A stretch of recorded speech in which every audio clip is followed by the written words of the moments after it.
It was a perfectly ordinary Tuesday when my entire career trajectory changed forever.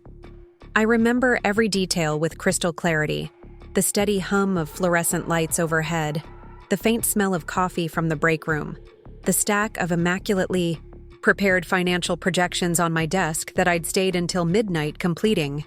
My name is Sarah Miller, and for 3 years I had been the backbone of Wilson Manufacturing's financial turnaround.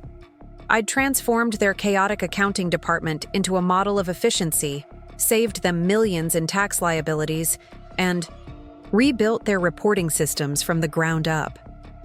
That morning, I was certain my dedication was about to be rewarded.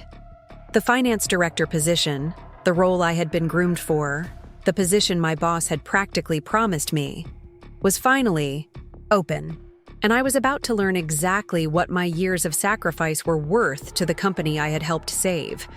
A $400 gift card and a front row seat to watch my boss's nephew take the position I had earned. But before we jump back in, tell us where you're tuning in from, and if this story touches you, make sure you're subscribed, because tomorrow I've saved something extra special for you. The day had started like any other at Wilson Manufacturing's headquarters in Cleveland. The sprawling office complex housed 6 departments across 3 floors, with accounting and finance tucked away in the west wing of the 2nd floor. Find for corner desk wasn't an office, but it was positioned strategically near the large windows overlooking Lake Erie, a small acknowledgment of my unofficial seniority. I had arrived at 7:15 a.m., a full 45 minutes before official hours, as I did most mornings.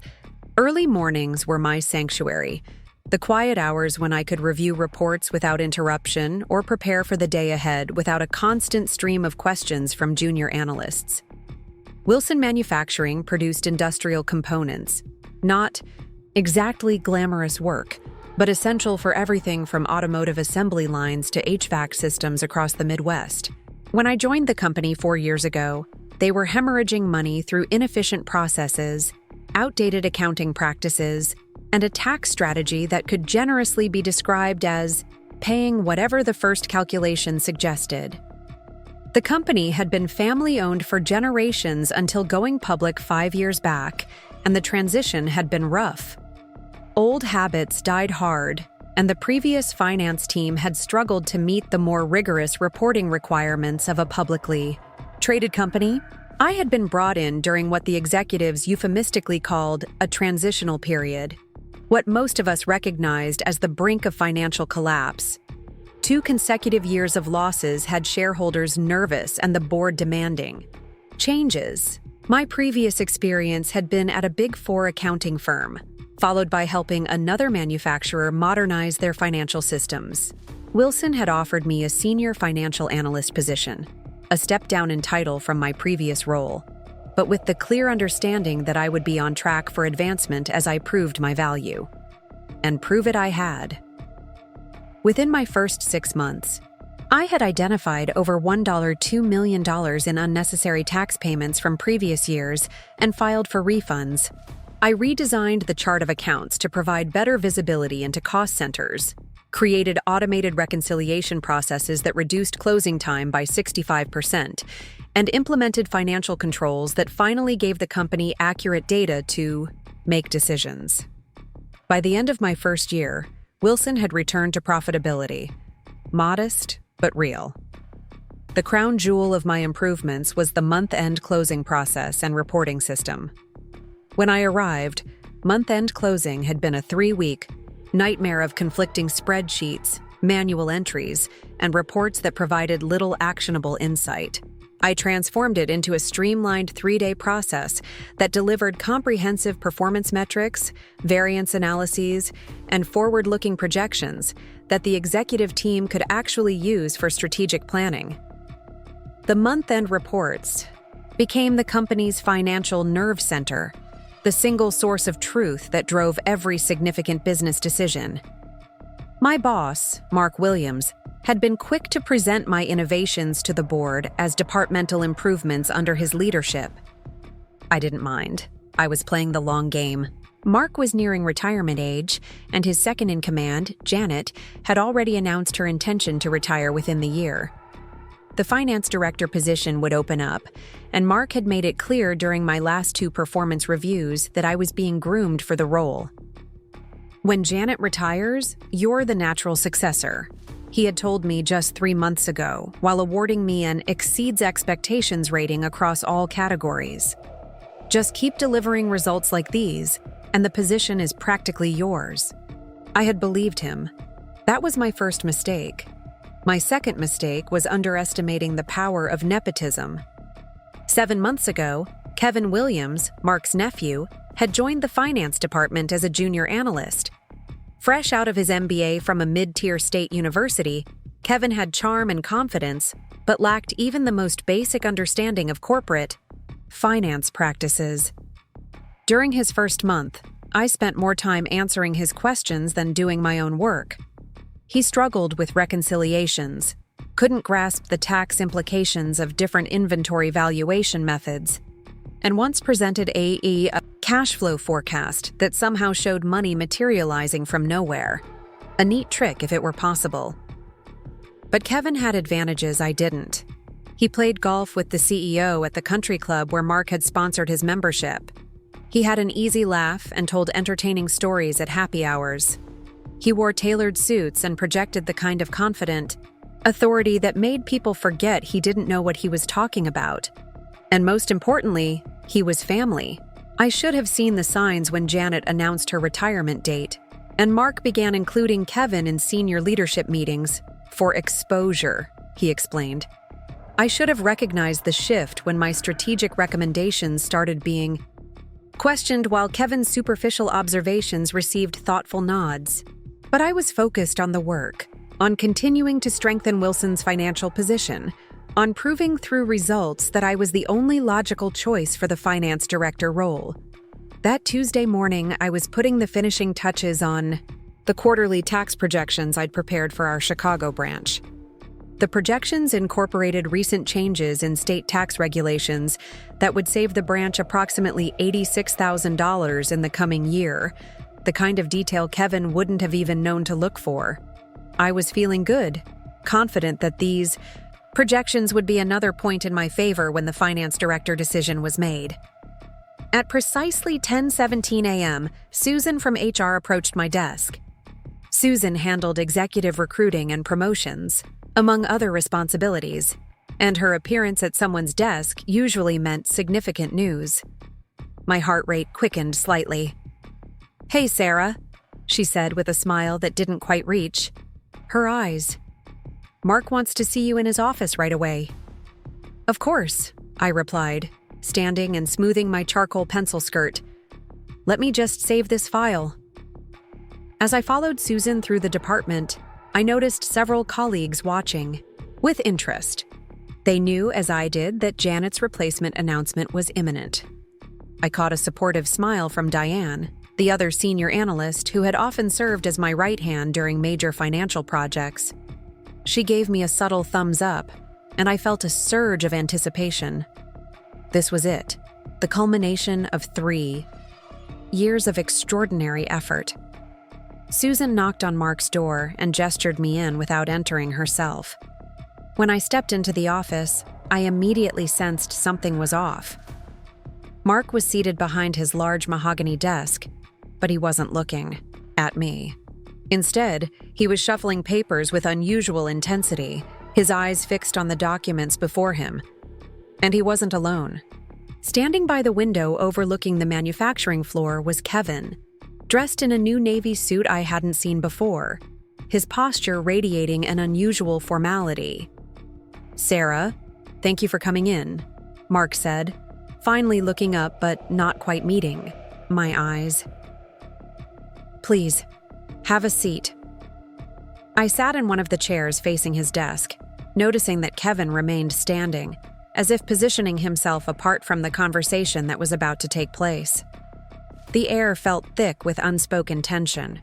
"As you know," Mark continued, clasping his hands together on his desk, "with Janet's retirement next week, we've been carefully evaluating the finance director position.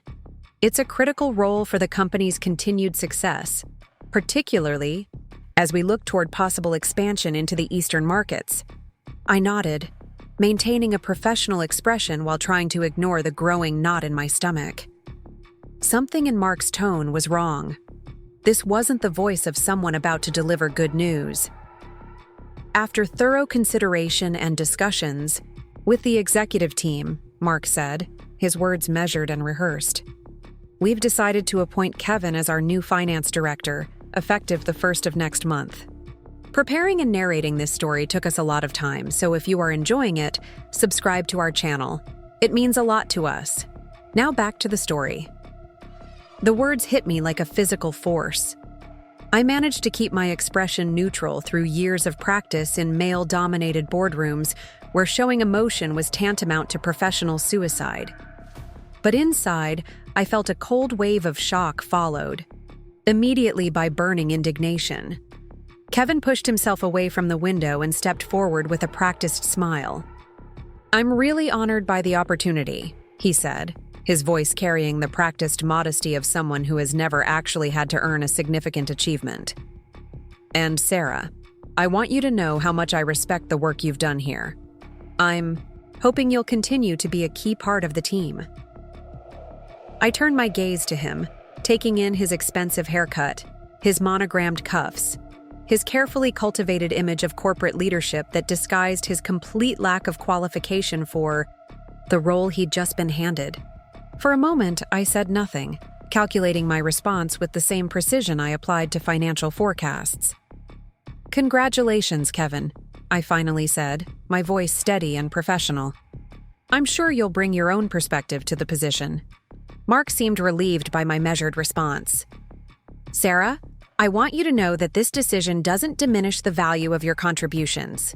You're an exceptional analyst, and we recognize the significant impact you've had on the company's financial turnaround." "Thank you," I replied, the words tasting bitter. "May I ask what factors influenced the decision for my own professional development?" Mark shifted uncomfortably in his chair. "Of course, it really came down to leadership qualities and executive presence. The finance director interfaces regularly with the board and our largest clients. We needed someone who could represent the department with a certain natural authority." "I see," I said quietly. "And my track record of saving the company millions and rebuilding our entire financial reporting structure wasn't demonstration enough of leadership?" Kevin cleared his throat awkwardly, clearly wanting to be anywhere but in this conversation. Mark's expression hardened slightly. "Technical expertise is only one component of leadership, Sarah. Kevin has demonstrated exceptional relationship building, skills with the executive team, and an ability to communicate financial concepts in ways that resonate with non-financial leaders. These soft skills are crucial for the director position." Translation: Kevin was a man who played golf with the right people and had the right last name. I had foolishly believed that transforming the company's financial outlook would matter more than gender and connections. It was a mistake I wouldn't make again. "I understand," I said, though I understood far more than Mark realized. "Is there anything else you needed from me this morning? I have the Chicago tax projections to finish." Mark seemed surprised by my businesslike pivot, but nodded. "Just one more thing." He reached into his desk drawer and pulled out a small envelope, sliding it across the polished surface toward me. "The executive team wanted to recognize your exceptional contributions with a special appreciation bonus." I picked up the envelope without opening it. "Thank you. Will that be all?" "Yes, that's all for now. And Sarah..." Mark hesitated. "I hope you know that you remain an invaluable member of this department. Kevin will be relying heavily on your expertise during the transition." Of course he would. Kevin couldn't function without my expertise. The difference was that now he would be paid twice my salary to take credit for my work officially, rather than just informally. I stood, tucking the envelope into my jacket pocket. "I'll be at my desk if you need anything else." As I walked back through the finance department, I felt the weight of curious eyes. My colleagues had been expecting an announcement, but not the one that was about to circulate through the office grapevine. I kept my head high, my pace measured, my expression unreadable. When I reached my desk, I sat down and methodically saved the tax projection file I'd been working on. Only then, in the relative privacy of my corner space, did I open the envelope Mark had given me. Inside was a certificate printed on premium cardstock with the company logo embossed in gold. Certificate of Excellence in Financial Analysis, it read, with my name in flowing script beneath it. Attached to the certificate was a gift card to Ruth's Chris Steakhouse for $400, along with a note that read, "Thank you for your dedicated service and outstanding contributions to Wilson Manufacturing." The signature was clearly pre-printed, not even worth Mark's time to sign personally. $400. That was what my 3 years of transformational work was worth to them. A single dinner at an upscale restaurant. I stared at the gift card, turning it over in my fingers as a strange calm settled over me. This wasn't just a disappointment, it was clarifying. For years, I had been giving Wilson Manufacturing my best work, my innovative ideas, my nights and weekends. I had believed that excellence would be recognized and rewarded. Now I knew better. I didn't tear up the gift card or throw it away in a dramatic gesture. Instead, I carefully placed it in the top drawer of my desk, aligning it precisely with the corner of my stapler. This wasn't a token of appreciation, it was evidence. Evidence of how little they valued the woman who had saved their company from financial disaster. Diane approached my desk cautiously, her expression a mixture of concern and indignation. "I just heard," she said quietly. "I can't believe they gave it to Kevin. Everyone knows you're the only reason this department functions." I gave her a small, controlled smile. Apparently, technical expertise isn't as important as golf club memberships. "This is such bullshit," she muttered, uncharacteristically profane in her frustration on my behalf. "What are you going to do?" What indeed? The old Sarah would have put her head down, worked harder, tried to prove her worth yet again in hopes of the next opportunity. But that Sarah had just been handed a $400 gift card and a clear message about her place in the company. Hierarchy. "For now," I said calmly, "I'm going to finish these tax projections for Chicago. They'll save the company approximately $86,000 next year." Diane looked at me with confusion. "You're just going to keep working like nothing happened?" "No," I replied, my voice steady as I turned back to my computer. "I'm going to start making some very specific calculations. But first, I'm going to do the job they still pay me for." The remainder of the day passed in a blur of focused work. I completed the Chicago tax projections with my usual thoroughness, updated the cash flow forecast for the quarterly board meeting, and answered 6 emails from Kevin asking for explanations of basic financial processes he should have understood months ago. I performed each task with the same precision and care I always had, giving no outward indication that anything had changed. But inside, something fundamental had shifted. As I responded to Kevin's questions, I began to catalog exactly how dependent the company had become on my specialized knowledge that their new finance director conspicuously lacked. As I updated the cash flow models, I noted which components I had created entirely from scratch, systems that no one else in the company fully understood. And as I reviewed the month-end reporting processes I had designed, I considered how quickly they would degrade without my continuous refinements. For 3 years, I had been embedding my expertise into Wilson Manufacturing's financial DNA. I had assumed this would make me indispensable. Instead, it had made me invisible, the woman behind the curtain while men like Kevin took center stage. That afternoon, I began to see how I could extract that expertise and put it to better use. By the time 5:30 p.m. rolled around, most of the department had cleared out. Mark had left early for a meeting that everyone knew was actually his standing tea time. Kevin had departed at 4:45, mentioning something about dinner with the CEO's family. Only a few dedicated analysts remained, headphones on as they worked to meet end-of-month deadlines. I stayed until 7 p.m., Not because I needed to, but because I wanted privacy for what came next. When the floor was empty, I pulled out my personal laptop, never connected to the company network, and began making notes. Not company data, which would be unethical and possibly illegal, but my own intellectual property. The advanced financial modeling techniques I had developed, the tax optimization strategies I had created, the reporting structures I had designed, and continuously improved. While the basic implementations belonged to Wilson, the underlying methodologies were mine. More importantly, I had been developing enhanced versions of these systems on my own time, pushing the capabilities far beyond what I had implemented at Wilson. The company had my version 1, 0, versions 2, 0 through 4. 3 existed only on my personal devices, improved through nights and weekends of work that I had been planning to roll out once I secured the director position. As I cataloged these assets, I felt no anger, only a growing sense of clarity and purpose. Wilson Manufacturing had made it abundantly clear what they thought my contributions were worth. Now it was time to discover what the broader market might think. When I finally left the building that evening, I nodded goodbye to the night security guard, Carlos, who looked surprised to see me leaving so late after what everyone now knew had been a professional disappointment.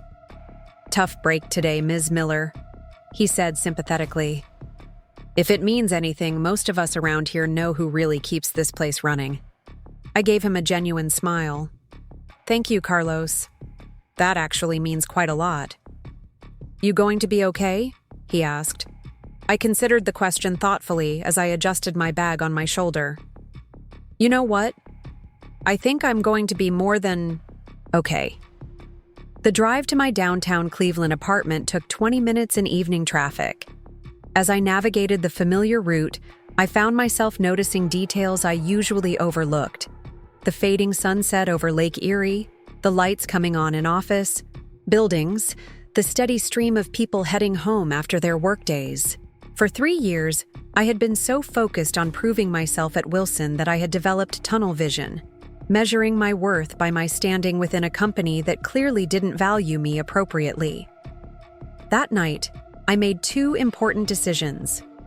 First, I would continue performing my job at Wilson exactly as before, maintaining the exemplary standards that had become my professional signature.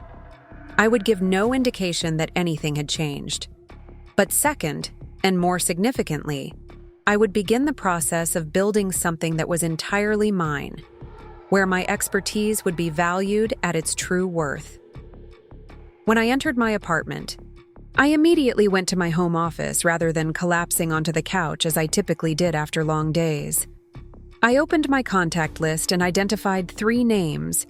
Lisa Chen, former marketing director at Wilson who had left after being repeatedly passed over for promotions despite bringing in record new business.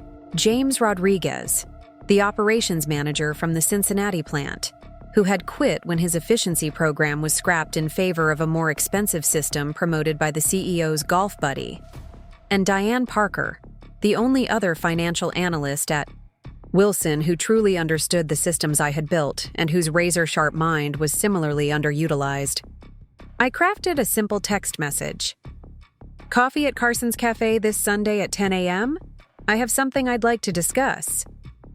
Within minutes, Lisa had responded, "Finally, I've been waiting for you to reach your breaking point. I'm in." James replied, shortly after, "Count me in. Been wondering how long you'd last there." Diane's response came just before I went to bed. "Heard what happened today. Those fools don't deserve you. See you Sunday." As I prepared for bed that night, I found myself feeling strangely liberated. For the first time in years, I wasn't worrying about how to improve Wilson's financial systems or planning my next attempt to prove my worth to people who would never truly see it. Instead, I was thinking about possibilities, about what I could build when I wasn't constrained by corporate politics and entrenched biases. The following morning, I arrived at the office at my usual early hour.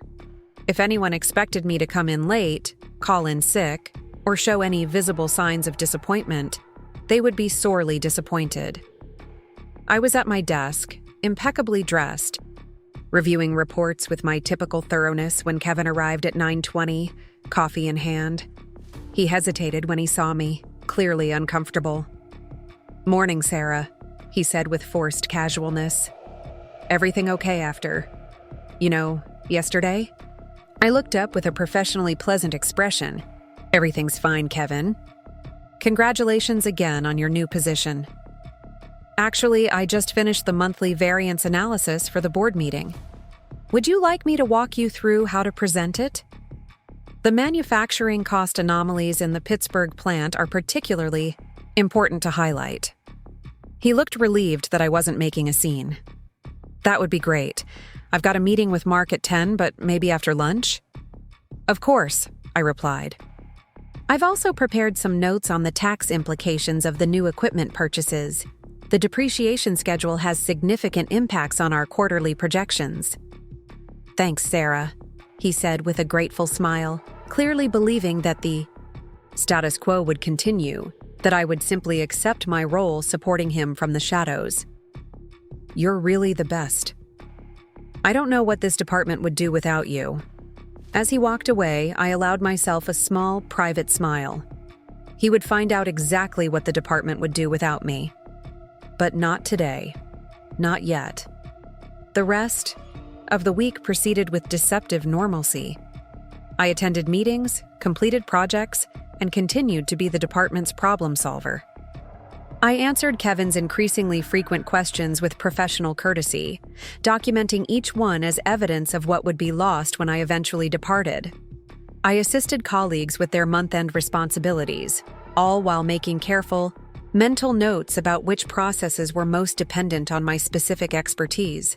On Friday afternoon, as I was finalizing the monthly manufacturing cost analysis, another system I had personally developed to identify production inefficiencies, Mark stopped by my desk. He looked uncomfortable, clearly expecting to find me disengaged or hostile after Tuesday's announcement. "Sarah, I just wanted to check in," he said awkwardly. "I know this week must have been difficult for you." I looked up with a neutral expression. "I'm fine, Mark. Just focused on getting the month-end reports ready for Monday's executive meeting."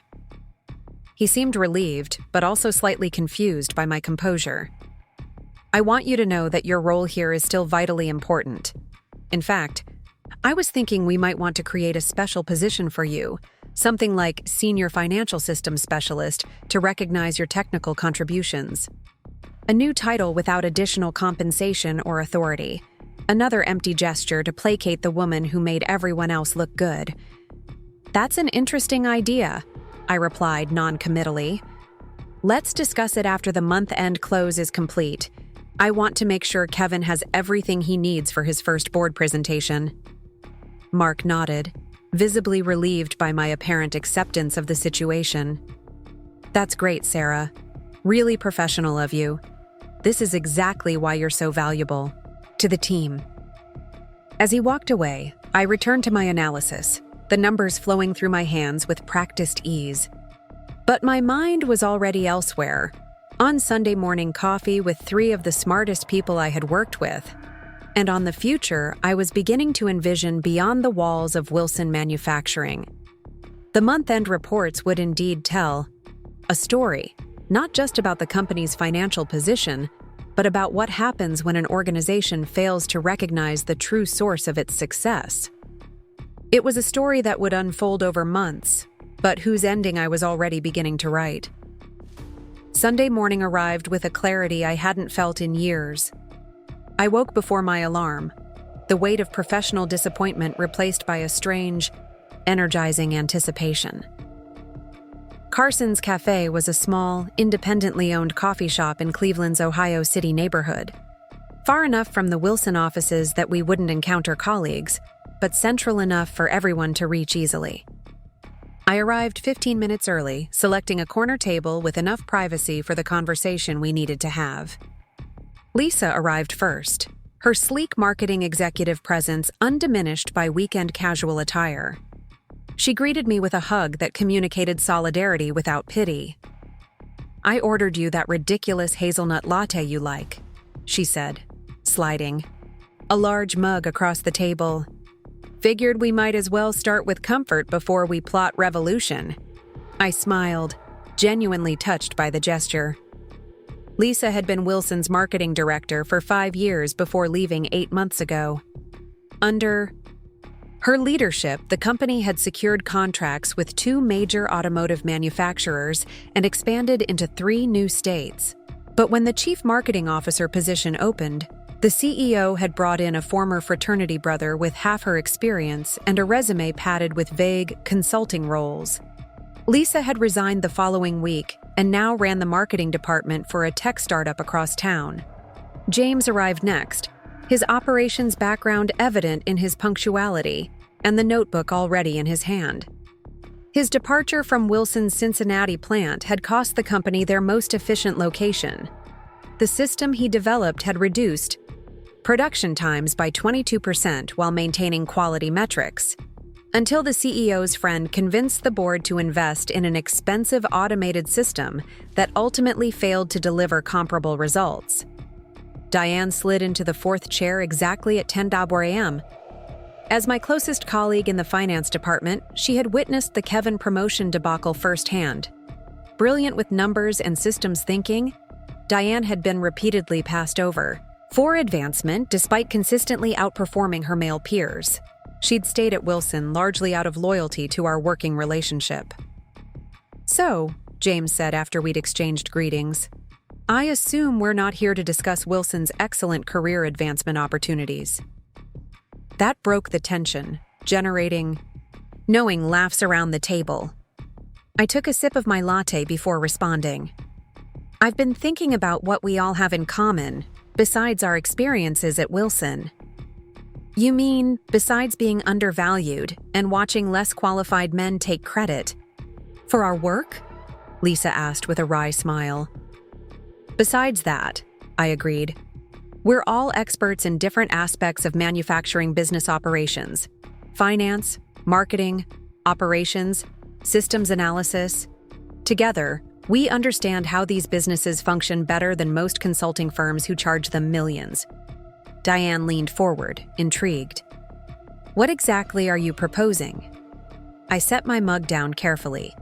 "I've been developing advanced financial analysis systems beyond what I implemented at Wilson.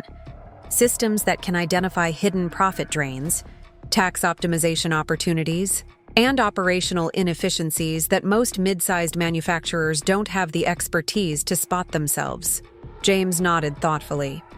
"Most of these companies are running on outdated systems because they can't afford the big consulting firms and don't trust the smaller ones." "Exactly," I continued. "What if we created a specialized consulting firm focused exclusively on mid-sized manufacturers? We could offer comprehensive business optimization, financial systems, operational efficiency, marketing strategy, delivered by people who actually understand the industry from the inside." Lisa's eyes lit up with possibilities. "The mid-market is completely underserved. They're too small for the big consulting firms to bother with, but too complex for generic business consultants to help effectively. There's a massive gap there." Diane had already opened her tablet and was making quick calculations. "If we targeted companies in the $50,000 to $250 million revenue range, charged based on percentage of realized savings, and structured properly." She looked up. "The numbers could work, but we'd need clients quickly to generate cash flow." "I have some ideas about that," I replied. "The Manufacturing Association trade shows are coming up next month, and I've maintained relationships with several former Wilson clients who've asked for my advice off the record." James tapped his pen against his notebook. "Starting costs would be minimal. We don't need fancy offices or expensive equipment to begin, just our expertise and maybe some basic business software." "I have something more valuable than startup capital," Lisa added, her expression turning shrewd. "I have a list of every company that declined to work with Wilson after meeting me, but before my ideas could be implemented by my replacement. Companies that specifically asked for me." For the next 2 hours, Our conversation flowed with increasing excitement and detail. By noon, we had outlined the foundations of what would become Precision Financial Partners, a specialized consulting firm focused on helping mid-sized manufacturers optimize their operations through advanced financial analysis, operational efficiency, and strategic marketing. Each of us would contribute $5,000 in initial capital, enough to cover basic expenses, business registration, and a simple website. We would work evenings and weekends while maintaining our day jobs until we had enough clients to sustain full-time operations. Our target market would be manufacturers in the $50 to $250 million revenue range throughout the Midwest, companies large enough to benefit significantly from our expertise, but typically too small to afford traditional large consulting firms. As we parted that afternoon, I felt a sense of purpose that had been missing from my professional life for years. This wasn't just about escaping Wilson or proving them wrong. It was about building something that truly reflected our value, something that couldn't be taken away by workplace politics or family connections. Monday morning found me back at my desk at Wilson, seemingly unchanged. I submitted the completed month-end reports to Kevin as scheduled, coaching him through the key points he needed to understand before the board meeting on Wednesday. If anyone expected me to be disengaged or bitter, they saw no evidence of it. I remained the consummate professional, perhaps even more so, as I now had a clear purpose for every minute I spent at Wilson. That evening, while Kevin was likely celebrating his new position at some expensive restaurant, I was at my dining room table registering our new LLC, drafting our partnership agreement, and creating the framework for our proprietary analysis methodology. We would call it the Precision Protocol, an integrated approach to manufacturing business optimization that combined financial analysis, operational efficiency, and strategic planning in a way that hadn't been done before. The following 2 weeks established a demanding new routine. During days, I performed my Wilson responsibilities with meticulous care, documenting every process and decision in preparation for my eventual departure. During evenings and weekends, our team built Precision Financial Partners from scratch, creating methodologies, designing client deliverables, developing our brand identity, and preparing for our first prospective client meetings. Lisa secured our first opportunity through her network, a meeting with Helen Martinez, owner of Riverbend Fabricators, a metal parts manufacturer struggling with declining profitability despite growing sales. Their situation was common among mid-sized manufacturers. They had expanded based on sales growth without fully understanding their true cost structures, and now couldn't figure out why profits were eroding. The evening before our presentation to Riverbend, I was finalizing our analysis approach when Kevin called. It was after 9 p.m., which was unusual. Kevin rarely stayed at the office past 5:30, regardless of deadlines. "Sarah, sorry to bother you so late," he began, his voice tense with barely concealed panic. "The quarterly tax filing is due tomorrow, and I can't make sense of the accelerated depreciation calculations for the new equipment purchases. The board wants a summary of the tax implications first thing tomorrow." This was a test, not one Kevin had designed, but one that circumstances had created. How would I respond to his crisis? The old Sarah would have dropped everything to rescue him, staying up all night if necessary to protect the department's reputation. "I completed those calculations last week," I replied calmly. "They're in the shared drive under Q2 tax filings. The executive summary is in the first tab of the spreadsheet. I looked there, but I don't understand how you arrived at the figures. The CEO is going to ask me to explain the methodology." I glanced at my laptop, where the Precision Protocol framework for Riverbend was waiting for final touches. Our first real client opportunity. This was exactly the moment where the paths diverged: continue being indispensable to Wilson at my own expense, or prioritize my future. "I have a personal commitment tonight that I can't break," I said firmly. "I'll be in at 7 a.m. tomorrow and can walk you through it before your meeting. The methodology is sound. I've been handling our accelerated depreciation calculations for 3 years without issues. There was a pause on the line. Kevin clearly hadn't expected boundaries. Right. Okay, I guess I'll see you at 7 then. After we hung up, I returned to finalizing our Riverbend analysis framework. For the first time in years, I had put my own professional development first. It was a small step, but a significant one. True to my word, I arrived at Wilson at 7:00 a.m. the next day and spent 45 minutes walking Kevin through the tax calculations he should have understood as the new finance director. He took frantic notes, asking basic questions that revealed how utterly unprepared he was for his role. When he left for his meeting, I felt no satisfaction in his struggle, only reinforcement of my decision to build something better. That evening, our team met with Helen Martinez at Riverbend Fabricators. Their facility, located in an industrial park east of Cleveland, manufactured specialized metal components for the automotive and aerospace industries. Sales had grown 22% year over year, but profits had declined by 8% during the same period. "I don't understand it," Helen explained as she showed us around the production floor. "We're running more shifts, filling more orders, but somehow making less money. Our CFO keeps adjusting forecasts downward without explaining why." I watched the production lines with experienced eyes, noting the different product types being manufactured simultaneously. "Would it be possible to see your product-level profitability analysis?" I asked. Helen exchanged a glance with her operations manager. "We don't really have that. We track overall margins by customer and product category, but not individual products." This was exactly the kind of blind spot we had anticipated finding. Mid-sized manufacturers often lacked the sophisticated analysis systems needed to understand their true cost structures at a granular level. "What if," I suggested, "certain products you're scaling up actually have negative or minimal profitability once all costs are properly allocated?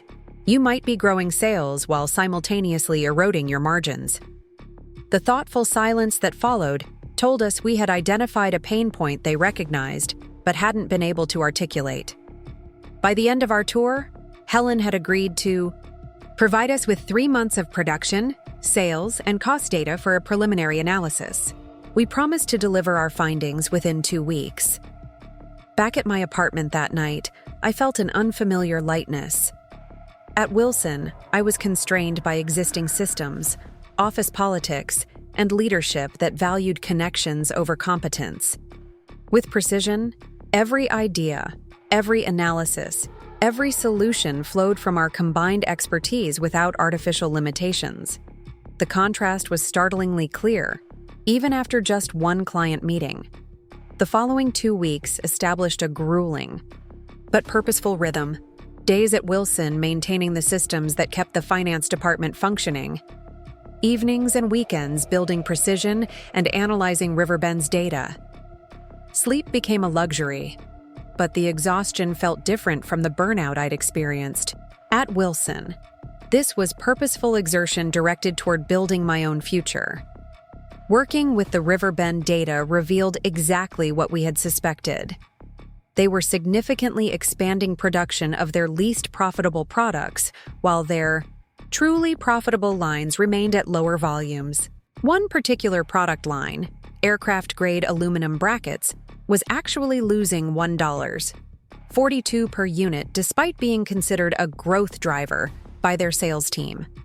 The problem wasn't visible in their standard reporting because their cost allocation methodology failed to account for critical factors: the higher waste rate in certain product lines, the true machine setup costs for smaller production runs, and the varying quality control requirements across different product specifications. Their pricing model had been established years earlier and never properly updated to reflect changing material costs and production realities. We prepared a comprehensive presentation that not only identified the problems, but provided specific, actionable recommendations. Realign pricing on 5 product lines, prioritize production capacity for the most profitable products, modify the material sourcing strategy for certain components, and implement a more accurate cost allocation methodology for ongoing monitoring. The evening before our Riverbend presentation, I was reviewing our slides when my phone rang. It was Diane, calling from Wilson. "You're not going to believe this," she said without preamble. "Kevin completely botched the monthly variance analysis. The board meeting was apparently a disaster." I switched my phone to speaker and continued organizing my notes for tomorrow's presentation. "What happened?" "He tried to present your variance methodology but couldn't explain the underlying calculations when the CFO asked questions. Then he attempted to improvise and ended up contradicting the written reports. Mark had to step in and essentially admit that no one could properly explain the numbers without you." I felt a momentary twinge of concern for the department I'd spent years building, but it passed quickly. "What's the fallout?" "The CFO wants you to attend all future board meetings to explain the financial metrics," Diane said. "Mark was falling all over himself saying, 'Of course you'd be there. You're essential to the department's success, blah, blah, blah.'" The irony wasn't lost on either of us. After passing me over for promotion, they now wanted me to perform the most visible part of the finance director role without the title or compensation. "I guess we'll see what happens," I replied non-committally. "Are you ready for tomorrow's presentation?" Diane's tone shifted from gossip to excitement. "More than ready. Our analysis is solid, our recommendations are actionable, and unlike certain finance directors I could name, we actually understand the methodologies we're presenting." The next morning, we presented our findings to Helen and her executive team. I led the financial analysis portion, James covered the operational implications, and Lisa outlined the strategic repositioning opportunities. Diane provided the technical backbone for our recommendations, explaining exactly how Riverbend could implement the necessary changes to their financial systems. When we finished, Helen stared at the final slide showing the projected impact of our recommendations. An 18% increase in profitability within 3 months without raising prices or reducing workforce. "How did we miss this?" she asked, shaking her head in disbelief. "Manufacturing finance is complex," I explained. "Most mid-sized companies use financial systems designed for general business, not specifically for manufacturing's unique cost structures.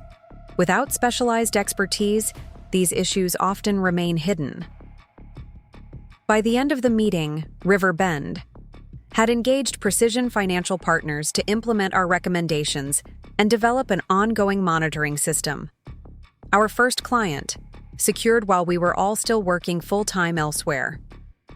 Helen also mentioned 2 other manufacturing businesses in her network facing similar challenges, potential leads for our growing venture. That evening, our team celebrated with dinner at a small restaurant near my apartment. The mood was jubilant but focused. We all recognized that securing one client was just the beginning. We needed to deliver exceptional results for Riverbend, while continuing to build our pipeline and refine our methodologies. "To the first of many," James said, raising his glass in a toast. "And to never again having our value determined by someone else's nepotism." We all drank to that sentiment, a shared understanding passing between us. This wasn't just about building a successful business. It was about creating an environment where excellence was recognized, where contribution mattered more than connections. The following Monday at Wilson brought new developments. Mark called me into his office first thing in the morning, his expression somewhere between conciliatory and desperate. "Sarah, I wanted to discuss your role in the department moving forward," he began, gesturing for me to sit. "After last week's board meeting, it's clear that your financial expertise is even more crucial than we realized. The CFO specifically requested your presence at all future board presentations." I nodded without comment, waiting for him to continue. "So, I've been authorized to create a new position for you, Senior Financial Systems Director. It would come with a 15% salary increase and direct involvement in all executive financial discussions." The offer was almost comically transparent. They wanted to give me the responsibilities of the finance director position they'd denied me. but with a different title and substantially lower compensation than what Kevin was receiving. They needed my expertise but weren't willing to acknowledge their mistake or truly value my contribution. "That's an interesting proposal," I replied evenly. "I'd need to review the formal offer with the full job description before making any decisions." Mark looked relieved, clearly having expected either immediate acceptance out of gratitude or outright rejection. "Of course. HR will have something for you by the end of the week. In the meantime, we need your help preparing for the monthly operations review. Kevin is still getting up to speed on some of the more complex financial metrics." I agreed to assist with the preparations, maintaining my professional demeanor while inwardly noting the growing dependency they were developing. Dependency that would make my eventual departure all the more impactful. Over the next month, Precision Financial Partners gained momentum while Wilson Manufacturing's financial reporting began showing subtle signs of deterioration. We secured 2 additional clients through Helen's network, both mid-sized manufacturers with similar challenges. To Riverbend. Our recommendations for Riverbend were already showing positive results, with their latest monthly report indicating a 9% profitability improvement, on track to exceed our 18% projection within the promised timeframe. Meanwhile, at Wilson, Kevin was floundering despite my continued assistance. The month-end reports were taking progressively longer to complete, with error rates creeping upward as he attempted to modify processes he didn't fully understand. The tax strategies I had implemented were still functioning, but without proper monitoring and adjustments, their effectiveness was gradually diminishing. Most concerning for Wilson, though increasingly beneficial for Precision's reputation, were the whispers beginning to circulate in the manufacturing community. Helen had become an enthusiastic advocate for our services, sharing Riverbend's remarkable turnaround with her industry peers. Simultaneously, Wilson's clients were noticing the declining quality of financial insights they were receiving, creating an opening for competitors, including us, to offer alternatives. By the end of our second month operating Precision on a part-time basis, we had secured 5 clients and delivered measurable improvements for 3 of them. Our methodology was proving consistently effective, and word-of-mouth referrals were beginning to generate inquiries without active marketing on our part. We were approaching the tipping point where transitioning to full-time operation would become not just possible, but necessary. The decision point arrived more dramatically than anticipated. On a Wednesday morning, I was reviewing the latest implementation plan for our newest client when Kevin burst into the finance department, visibly agitated. He headed straight for my desk, oblivious to the curious glances from other analysts. "Sarah, we have a major problem," he said, lowering his voice only slightly. "The Cleveland plant failed their compliance audit. We're looking at a potential fine of over $300,000. I kept my expression neutral despite the seriousness of the news. The compliance monitoring system was another process I had designed, a system that provided early warnings of potential issues if properly maintained. What specific compliance issues did they identify? Kevin ran a hand through his hair, further disheveling his already stressed appearance. Tax filing discrepancies, inconsistent depreciation calculations, and improper expense categorizations. Things that should have been caught in the monthly reviews. Things that would have been caught had Kevin understood how to properly interpret the month-end reports I had designed.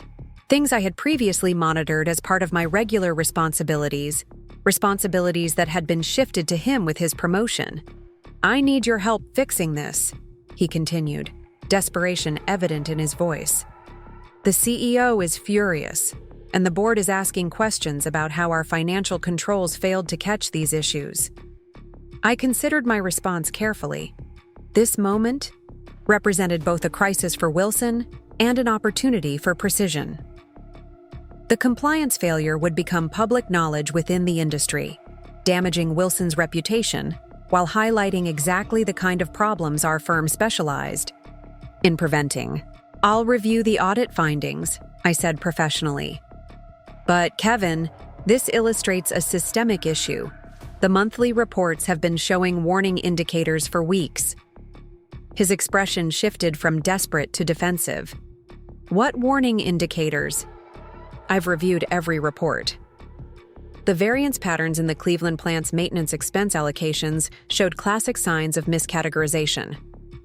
The depreciation schedule anomalies appeared in the April reconciliation. The tax accrual inconsistencies were flagged in the quarterly projection notes. All true statements, all documented in reports that Kevin had supposedly reviewed and approved but clearly hadn't understood. His confused expression confirmed what I already knew. He had been skimming the surface of the reports without comprehending their deeper implications.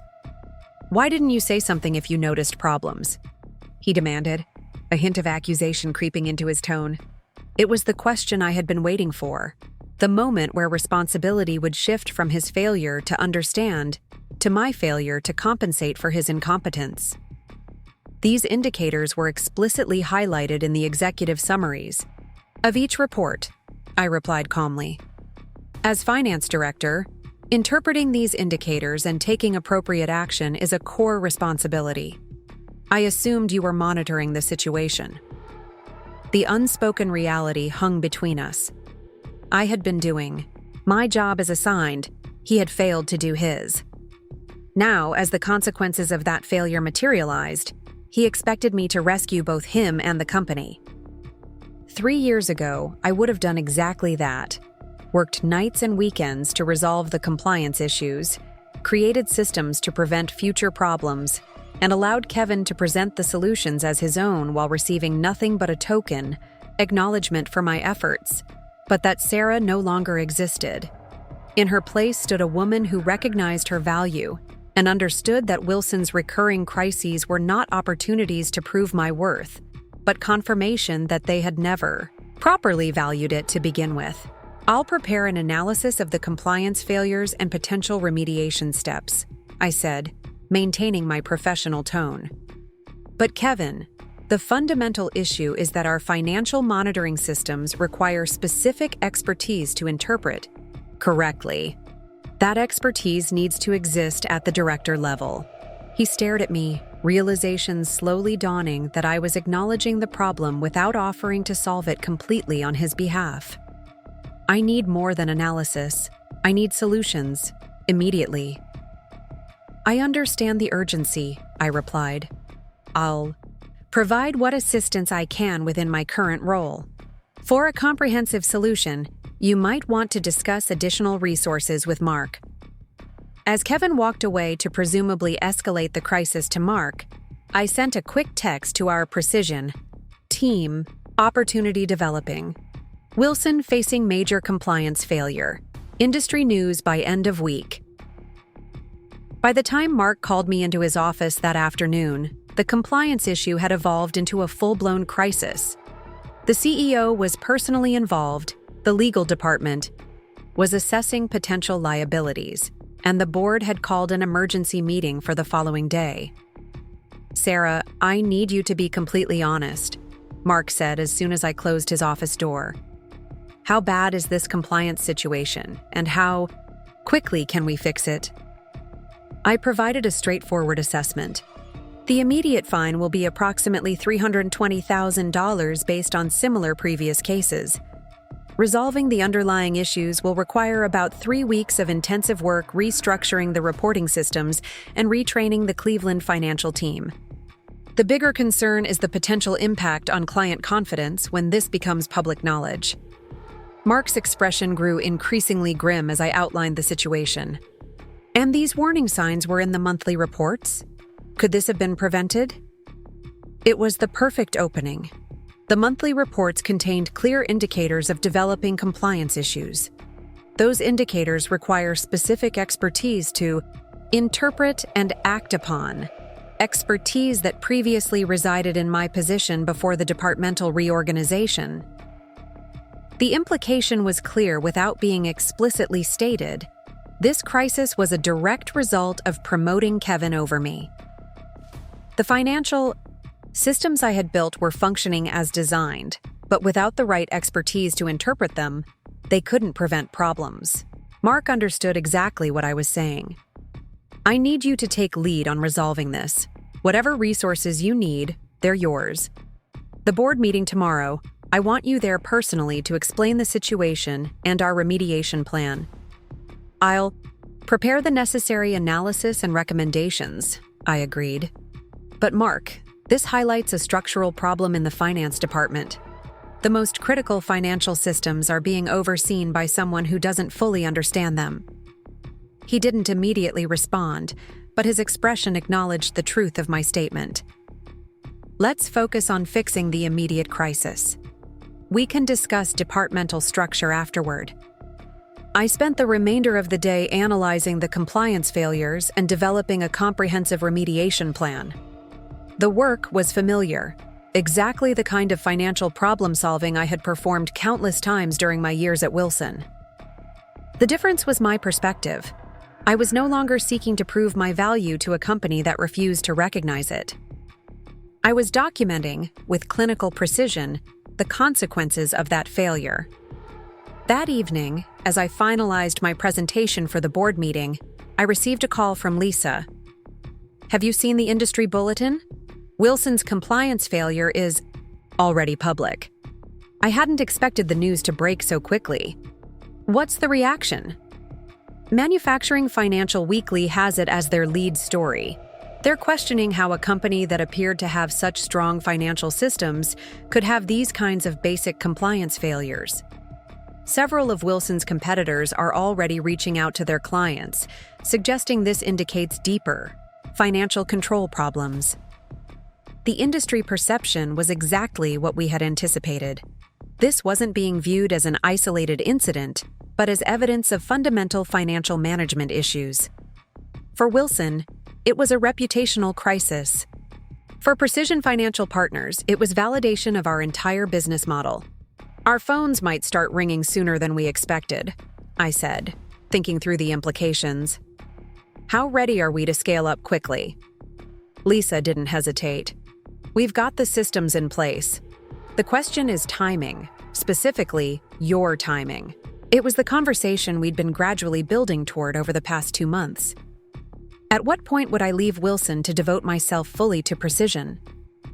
We had agreed that Diane would be the first to transition since her role at Wilson was less central, but the accelerating timeline might require adjusting our plans. Let me get through the board meeting tomorrow, I replied. After that, we should have a clearer picture of both the crisis impact on Wilson and the opportunity for Precision. The next morning, I arrived at Wilson's headquarters prepared for a pivotal day. The board meeting was scheduled for 10 a.m., giving me time to review the latest compliance data and refine my presentation. As I walked through the finance department, I noticed the atmosphere of barely contained panic, whispered conversations, tense expressions, the unmistakable environment of a company facing unexpected crisis. Kevin was nowhere to be seen, presumably in emergency meetings with legal or the executive team. Mark nodded tersely as I passed his office, his expression making clear that today's board meeting would be consequential for everyone involved. At precisely 10 a.m., I entered the boardroom, presentation materials prepared and mind focused on the task at hand. Whatever happened in that meeting would set in motion the next chapter, not just for Wilson Manufacturing, but for Sarah Miller, and the future I was now determined to build on my own terms. Walking into the Wilson Manufacturing boardroom felt strangely familiar yet distant, as if I were observing a reality I had already begun to leave behind. The mahogany table gleamed under recessed lighting, surrounded by 12 leather chairs, occupied by board members whose expressions ranged from concerned to openly hostile. The CEO, Richard Blackwell, sat at the head of the table, his usual confidence noticeably diminished. Mark and Kevin occupied chairs to his right, both looking distinctly uncomfortable. I took the empty seat directly across from them, arranging my presentation materials with deliberate calm.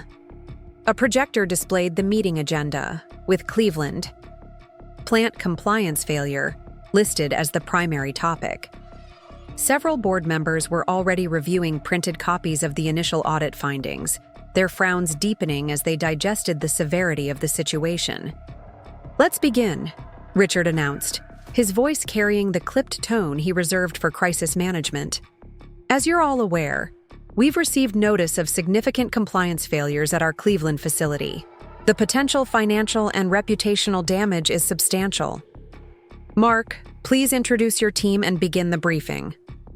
Mark cleared his throat, visibly nervous. Good morning, everyone. With me today are Kevin Williams, our finance director, and Sarah Miller, our senior financial analyst. Sarah has prepared a comprehensive analysis of the situation and will be leading the presentation. Several board members exchanged glances at this introduction. The implied hierarchy, Kevin as director, me as analyst, contrasted sharply with Mark's decision to have me lead the response to a crisis that fell squarely within Kevin's supposed area of expertise. I stood and connected my laptop to the projection system, bringing up the first slide of my presentation. Thank you for the opportunity to address the board. I've prepared an analysis of the compliance failures, their root causes, and a proposed remediation plan. For the next 20 minutes, I walked the board through a clinically precise assessment of what had happened at the Cleveland plant. Depreciation.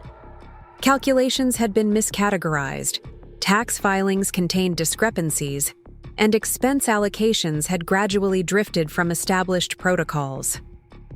All these issues had generated warning indicators in our monthly financial reports, indicators that had been ignored or misunderstood by the current financial leadership.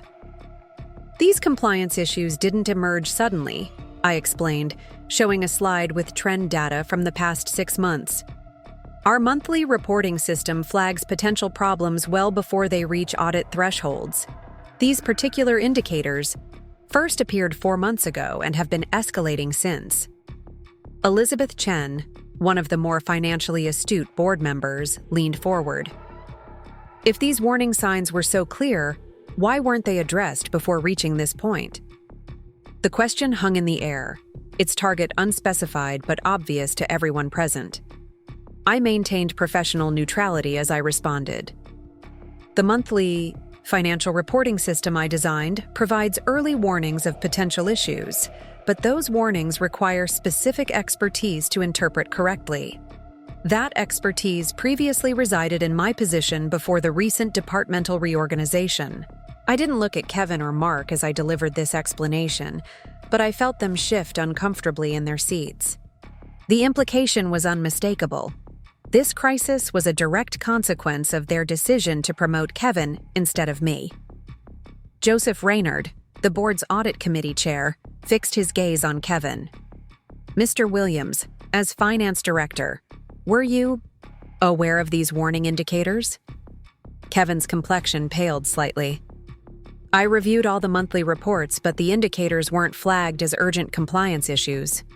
They wouldn't be explicitly labeled as urgent compliance issues until they crossed certain thresholds, I interjected smoothly. The system is designed to identify potential problems before they become urgent.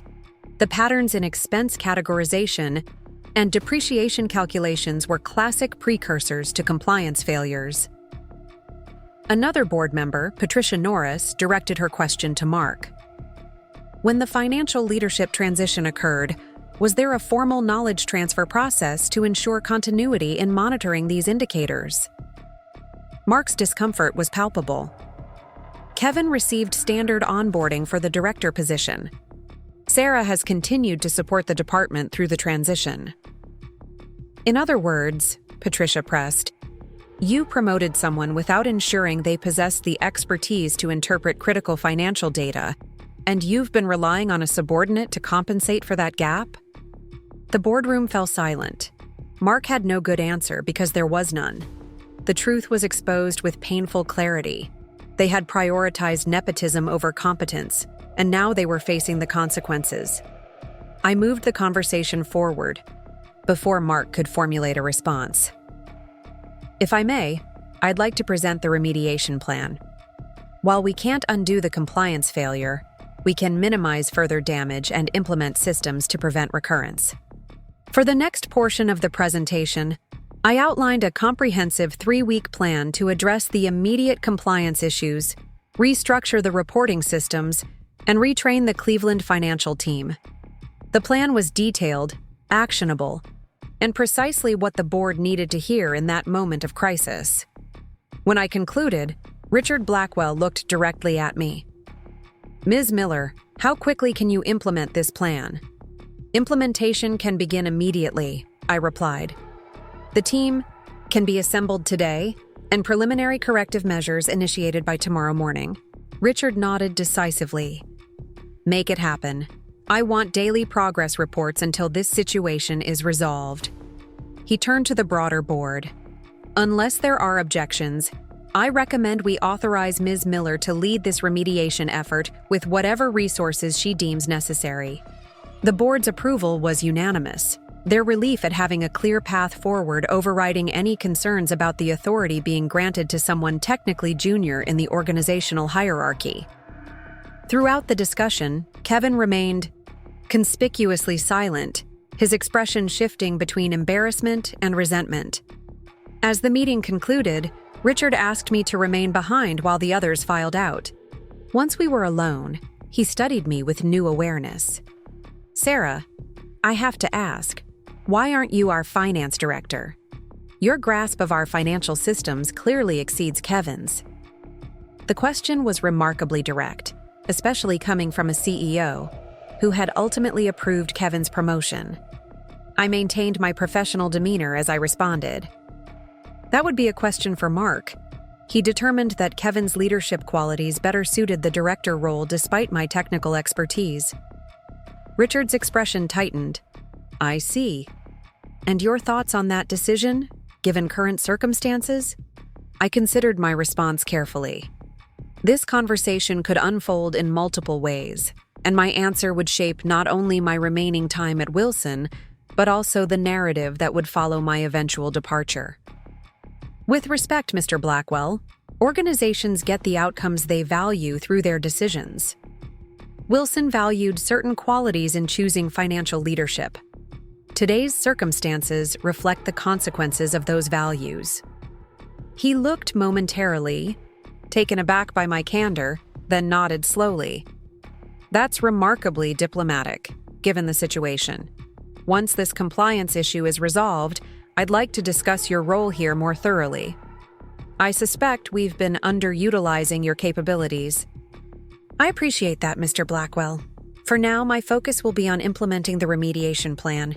As I gathered my materials to leave, Richard added, "Just so you're aware, I've instructed HR to prepare an appropriate compensation adjustment in recognition of your handling this situation.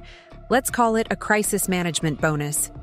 I thanked him and exited the boardroom, experiencing a complex mix of professional satisfaction and ironic amusement. Wilson Manufacturing was finally recognizing my value, but only after circumstances had made that value impossible to ignore, and only through a bonus rather than the position and compensation I had rightfully earned. Back at my desk, I found several text messages from my Precision Financial Partners team, all asking about the board meeting outcome. I sent a brief update. Board approved my remediation plan, leading the crisis response team. Industry implications accelerating. Team. Call tonight. The remainder of the day was a flurry of activity as I assembled the remediation team and began implementing the first phase of the compliance recovery plan. Kevin made himself scarce, presumably processing the professional humiliation of having his subordinate assigned to clean up his mess. Mark attempted to insert himself into the process until it became clear that he was more hindrance than help, at which point he retreated to his office, emerging only for required signatures and approvals. That evening, after most of the Wilson staff had departed, I conducted a video call with the Precision team from a small conference room.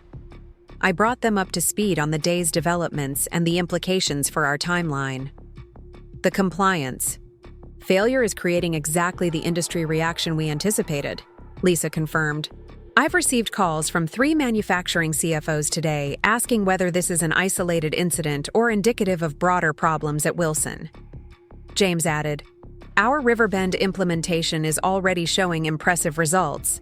Helen's been telling everyone who'll listen that we identified profitability issues their internal team missed for years.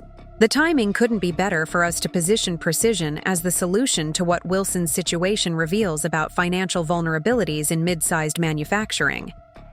Diane, who had submitted her resignation to Wilson the previous week, provided additional perspective. The internal mood is grim. Everyone knows the compliance failure was preventable. The question being whispered in every corner is why Kevin wasn't able to interpret the warning signs you built into the system. So, what's our accelerated timeline? I asked. Diane's already transitioning out. When do the rest of us make our moves? The discussion that followed was pragmatic and decisive. We had reached a tipping point sooner than expected. Wilson's compliance crisis had created market awareness of precisely the problem our firm was designed to solve. Riverbend's success story provided proof of our solution. The combination offered a launch opportunity we couldn't ignore. I need 2 weeks to implement the essential elements of Wilson's remediation plan, I concluded after weighing the factors. That satisfies my professional obligations while giving us time to prepare for full-time operations at Precision. We'll submit my resignation letter next Friday, effective 2 weeks after that. Lisa raised a practical concern. Be prepared for them to fight to keep you. After today's board meeting, they're finally realizing what they're about to lose. Too little, too late, James remarked. They had years to recognize Sarah's value and chose nepotism instead. That gift card should be framed in our new office as a reminder of why we started this company. I smiled at the reference to the $400 Ruth's Chris gift card, still unused in my desk drawer. Speaking of our new office, I've scheduled viewings of 3 potential locations for this weekend. Once we make our moves official, we'll need a proper headquarters. Our call concluded with renewed energy and purpose. The Wilson compliance crisis had accelerated our timeline, but we were ready. The following day would be dedicated to advancing both the Wilson remediation and our precision preparations, a delicate balance, but one I was determined to maintain with professional integrity.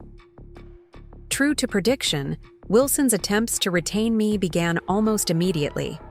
The following morning, HR delivered formal notification of a crisis management compensation adjustment, a $10,000 bonus and 12% salary increase, effective immediately. The accompaniment of a handwritten note from Richard Blackwell made clear this came directly from the CEO, bypassing normal approval channels. I accepted the adjustment with appropriate gratitude while continuing to implement the remediation plan. The crisis team worked with remarkable efficiency, addressing the most critical compliance issues within the first 3 days.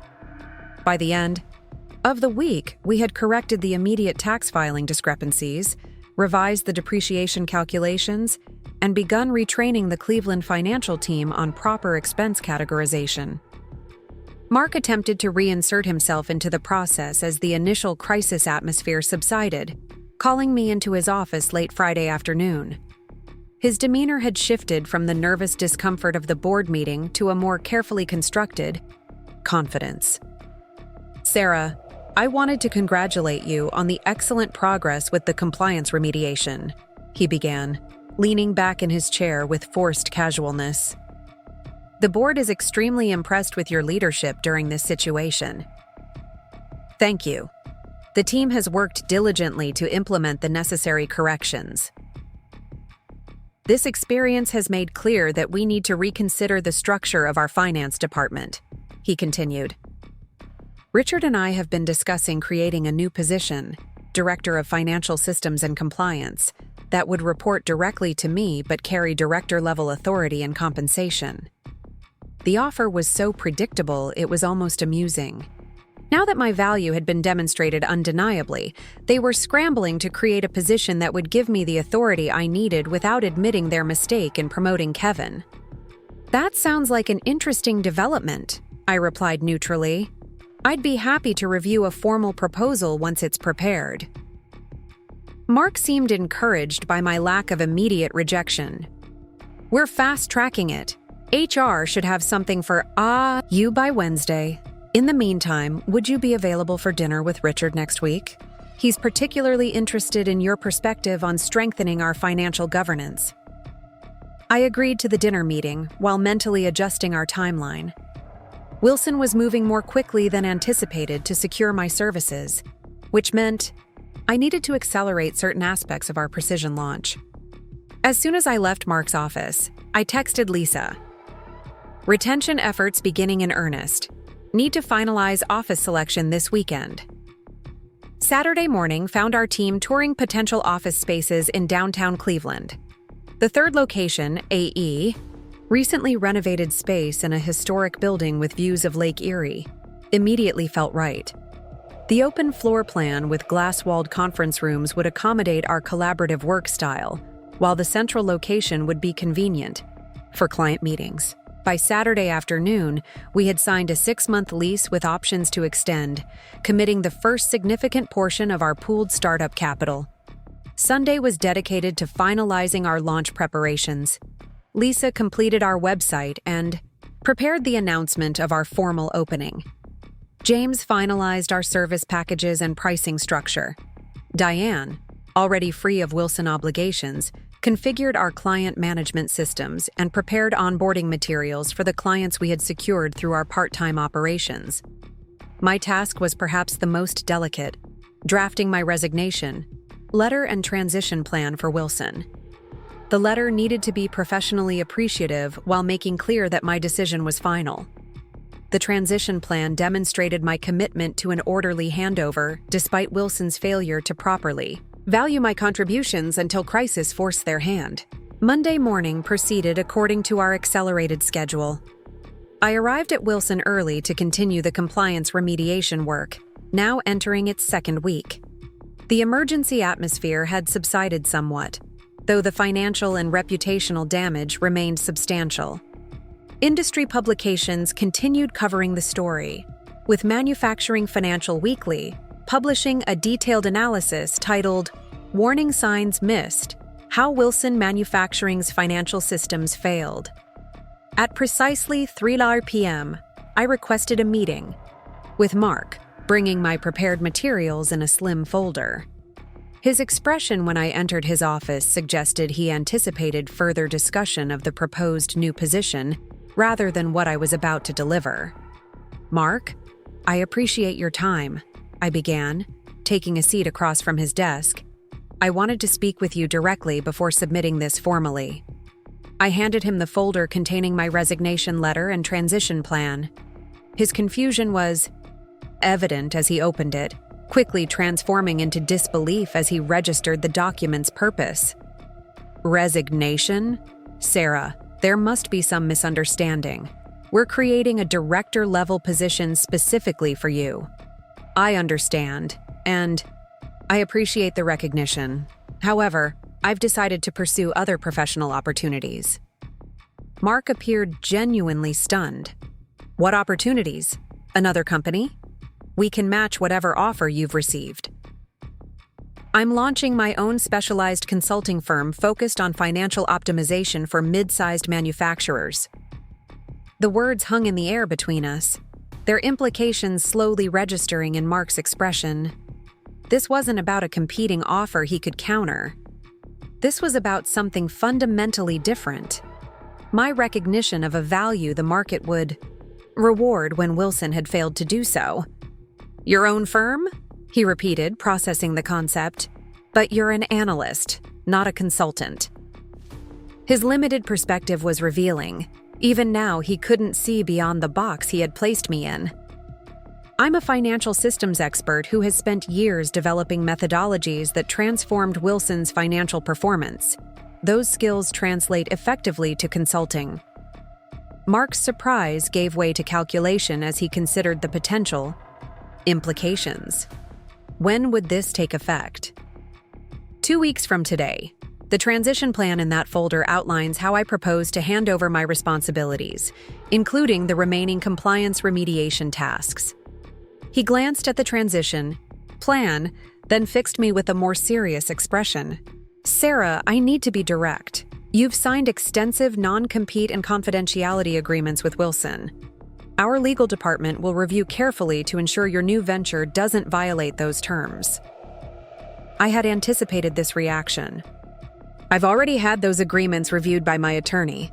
My consulting practice focuses on methodologies I developed independently, not Wilson's proprietary systems. The distinction is clearly documented. Mark's expression hardened further. What about our clients? Your agreements prohibit soliciting? Wilson clients for 2 years after separation. I have no intention of violating that provision. The manufacturing sector is broad enough to provide ample opportunity without approaching Wilson clients. What I didn't mention was that several Wilson clients had already approached Precision independently after hearing about our work with Riverbend. Those inbound inquiries fell outside the non-solicitation prohibitions, a distinction our attorney had confirmed. Mark studied me with new wariness, recognizing that I had prepared more thoroughly than he expected. Richard will want to discuss this with you before accepting your resignation. The dinner meeting's scheduled for Wednesday. I'm happy to keep that appointment, I interjected smoothly. Professional courtesy is important to me, which is why I'm providing 2 weeks' notice despite being an at-will employee.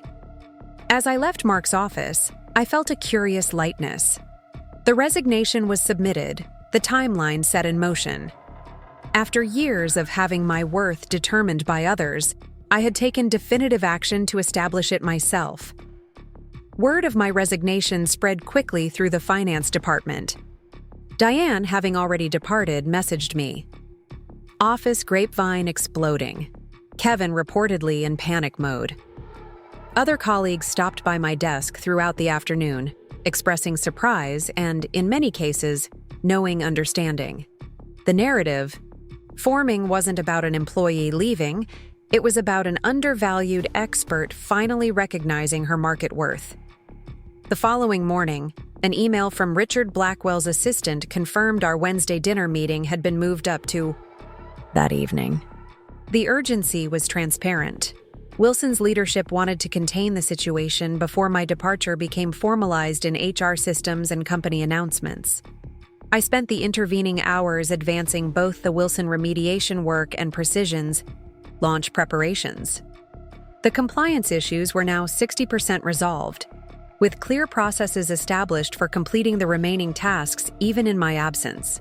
Meanwhile, Lisa confirmed 2 additional client meetings scheduled for the week after my Wilson notice period ended, and James reported that our office furniture would be delivered the following Monday. The dinner meeting with Richard took place at Luciano's, an upscale Italian restaurant frequented by Cleveland executives. I arrived precisely on time, dressed in the same professional attire I wore to the office. Richard was already seated at a corner table, offering privacy for our conversation. "Sarah, thank you for meeting on such short notice," he began after we had ordered. "I wanted to discuss your resignation plans directly. I understand. It's a significant transition for both parties." Richard studied me with the calculating assessment of a CEO accustomed to negotiating high-stakes situations. "Mark shared that you're starting your own consulting firm. I have to admit, that wasn't what I expected." "Life rarely proceeds according to others' expectations," I replied evenly. "My experiences at Wilson have helped me identify a specific market need I'm well positioned to address. And if Wilson were to address your needs more effectively, the director position we're creating would include equity compensation, board exposure, and a clear path to CFO succession when Margaret retires next year." The offer was substantial, far more than what Mark had initially described. Under different circumstances, it might have been tempting. But circumstances had revealed Wilson's true values, and no last-minute compensation package could erase that reality. "I appreciate the offer, Richard, truly. But my decision isn't about title or compensation. It's about building something that fully reflects my vision and values." He leaned back, reassessing his approach. "I respect entrepreneurial drive, but launching a consulting practice is risky, especially given the commitments in your Wilson agreements. Our legal team has concerns about potential conflicts." The implied threat was clear but expected. My attorney has thoroughly reviewed those agreements. My consulting focuses on methodologies I developed independently, and I have no intention of approaching Wilson clients. There's no legitimate legal concern. Richard's expression suggested he wasn't accustomed to such confident pushback. What if we proposed a different arrangement? Wilson could engage your new firm as our primary financial systems consultant. It would provide steady revenue while you build your client base and give us continued access to your expertise. The offer was cleverly constructed, seemingly beneficial to both parties while actually binding Precision to Wilson in ways that would limit our growth and independence. It was the corporate equivalent of the $400 gift card, a token gesture that fundamentally undervalued what was being offered. That's an interesting proposal, I acknowledged. However, our business model focuses on clients where we can implement comprehensive optimization from an independent perspective. A consulting relationship with Wilson would create conflicts with that approach. Our entrees arrived, providing a natural pause in the increasingly tense conversation. As we began eating, Richard shifted to a more personal appeal. Sarah, I'm going to be candid. The compliance situation revealed significant vulnerabilities in our financial leadership. Kevin is clearly not equipped for the role, a fact I've discussed directly with Mark. Your departure now, while we're still implementing remediation measures, creates substantial risk for the company. My transition plan addresses those concerns comprehensively, I replied. The remaining remediation steps are clearly documented, with training materials for the implementation team. Wilson won't be left vulnerable. Richard set down his fork, meeting my gaze directly. What would it take to change your mind? Name your terms: compensation, authority, reporting structure. Wilson needs your expertise, and we're prepared to recognize its value appropriately now. The irony was almost painful. After years of undervaluing my contributions, of passing me over for promotion in favor of nepotism, of compensating my transformational work with a restaurant gift card, now, faced with my departure, they were finally willing to recognize its value appropriately. Richard, I genuinely appreciate your directness and the acknowledgement of my contributions. But this isn't a negotiating tactic. I've made my decision based on a clear-eyed assessment of both professional opportunities and personal values. Precision, Financial Partners represents the future I want to build. Something in my tone must have conveyed the finality of my position. Richard studied me for a long moment, then nodded slowly, a new respect evident in his expression. I understand. In that case, I wish you success with your new venture. Wilson will honor your 2-week notice period and process your departure, according to standard protocols. The remainder of our dinner proceeded with surprisingly pleasant conversation about general industry trends and Cleveland's economic development. As we parted outside the restaurant, Richard offered a final observation. You know, Sarah, I've been CEO of 3 companies over my career. The most valuable employees aren't always the ones with the impressive titles or the loudest voices. They're the ones whose absence creates a vacuum that forces everyone to recognize what they've lost. He extended his hand. Wilson Manufacturing is about to experience that vacuum. Your new clients are fortunate. As I drove home that evening, I reflected on the journey that had led to this moment.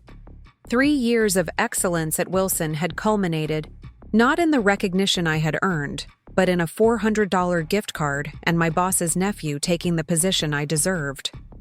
That moment, painful as it was, had provided the clarity to see my true worth and the determination to create a context where that worth would be properly valued. In 2 weeks, I would walk out of Wilson Manufacturing for the last time. The following Monday, I would walk into Precision Financial Partners as its founding partner and CEO. The company that had undervalued me would continue to feel the consequences of that decision, while I would build something that reflected my own vision and values. The month-end reports had indeed told the story, not just of Wilson's financial performance, but of the true value they had failed to recognize until it was too late. My final 2 weeks at Wilson Manufacturing passed with surreal efficiency. After my dinner with Richard, the executive team's approach shifted noticeably. The desperate retention efforts ceased, replaced by a focused determination to extract maximum value from my remaining time. Richard had apparently communicated that my decision was final, and the priority had become ensuring a smooth transition rather than changing my mind. Kevin maintained a careful distance, his earlier panic giving way to sullen avoidance. His situation had become increasingly precarious. The board now clearly understood his limitations, and his position as finance director appeared to be transitional at best. Certain board members didn't bother hiding their direct communications with me, bypassing Kevin entirely on matters related to the compliance remediation. Mark oscillated between professional courtesy and thinly veiled resentment. As my direct supervisor, he coordinated my transition activities while simultaneously trying to minimize the perception that my departure represented a significant loss. In meetings, he emphasized the team effort behind the financial systems I had built, attempting to dilute my individual contribution in the minds of those who would remain after I left. I approached each day with meticulous professionalism, focusing on 3 priorities: completing the essential components of the I's, compliance remediation, documenting key processes for whoever would inherit them, and preparing for Precision's official launch. My emotions were remarkably settled, not because I felt nothing, but because I had moved beyond Wilson's power to define my professional worth. On Wednesday of my final week, I received a notification that surprised me despite its predictability. Wilson's legal department requested a formal exit interview specifically focused on my post-employment activities. The implied scrutiny was transparent. They wanted to document potential grounds for legal action should my consulting practice threaten their interests. I arrived at the designated conference room Thursday morning to find not just the HR representative I expected, but also Patricia Mendez, Wilson's chief legal counsel. Her presence confirmed the meeting's true purpose. "Thank you for coming, Sarah," Patricia began, her tone professionally neutral. "Given your plans to establish a consulting practice in the manufacturing sector, we wanted to review certain provisions of your employment agreements to ensure mutual understanding." "Of course," I replied, matching her professional tone. "Clarity benefits everyone." Patricia proceeded to walk through specific clauses from my employment contract, non-compete agreement, and confidentiality provisions. She emphasized 4 key restrictions: no solicitation of Wilson clients for 2 years, no use of Wilson's proprietary information or methodologies, no recruitment of Wilson employees for 1 year, and no disparagement of Wilson in the marketplace. "I've reviewed these provisions with my attorney," I confirmed when she concluded. "Precision Financial Partners will operate in full compliance with all my contractual obligations to Wilson." Patricia studied me carefully. "Your resignation letter mentioned financial optimization consulting for mid-sized manufacturers, services quite similar to what you provided here. Could you clarify how you'll avoid using methodologies developed during your Wilson employment?" It was the question I had prepared for most thoroughly. The financial systems I implemented at Wilson were built on standard industry practices, adapted to your specific needs. My consulting will similarly draw on established methodologies customized for each client's unique requirements. Nothing proprietary to Wilson will be utilized. And the advanced financial analysis techniques you developed here? Those would constitute Wilson intellectual property. I maintained my composed expression while delivering the response I had carefully crafted with my attorney. "With respect, Ms. Mendez, the distinction between refinements made to Wilson's systems within the scope of employment and independent methodological development on my own time has been documented since my initial hiring. The supplemental agreement from March 2021 specifically addresses this differentiation." Patricia's slight frown confirmed she hadn't expected this level of preparation. The supplemental agreement she'd referenced was a seemingly minor document I had insisted upon 3 years ago when I began developing enhanced versions of my financial methodologies outside work hours. Most employees signed such agreements without negotiation. I had carefully modified mine to preserve ownership of my independent intellectual development. "We'll need to review that agreement," she noted, making a notation in her folder. "Of course. As a courtesy, I've prepared a summary of the consulting services Precision will offer, with clear delineation of how they differ from Wilson's proprietary systems." I slid a document across the table. This should help alleviate any concerns about potential conflicts. The document was another strategically prepared defense, developed in consultation with Precision's attorney. It outlined our service offerings in terms that established clear differentiation from Wilson's internal processes while demonstrating our awareness of contractual boundaries. Patricia scanned the document, her expression revealing nothing. "Thank you for this. Our legal department will review and may have additional questions. I'm happy to address any questions that arise. My intention is complete transparency and compliance." As the meeting concluded, Patricia offered a final observation. "You've clearly prepared thoroughly for this transition, Sarah." "Professional." "Thoroughness has always been my approach," I replied with a small smile, "to both opportunities and obligations." Walking back to my desk afterward, I received a text from Lisa. "Office furniture delivered and set up. Internet installation complete. We're officially operational." Everything was aligning for Precision's launch. The physical infrastructure was in place, our client onboarding systems were ready, and our initial projects were scheduled to begin immediately after my Wilson notice. Period ended. The realization that we had created something tangible, something that existed independently of Wilson or any other employer's validation, filled me with quiet satisfaction. That afternoon, I received a calendar invitation that caught me by surprise. A farewell gathering in the main conference room on Friday, my final day. The invitation came from Erica in accounting, not from management, with a note explaining that colleagues wanted to acknowledge my contributions before I left. It was a spontaneous gesture from peers who recognized what the organization was losing, even if leadership had failed to do so until too late. Friday morning brought a strange sense of culmination. I arrived early as usual, but with the awareness that this routine would never repeat. The familiarity of the security desk, the elevator ride to the second floor, the methodical preparation of coffee from the break room, all experienced with heightened attention, knowing it was the final iteration. My desk had already been partially packed throughout the week. The personal items were minimal. I had never been one to extensively decorate my workspace, but certain professional materials required careful organization.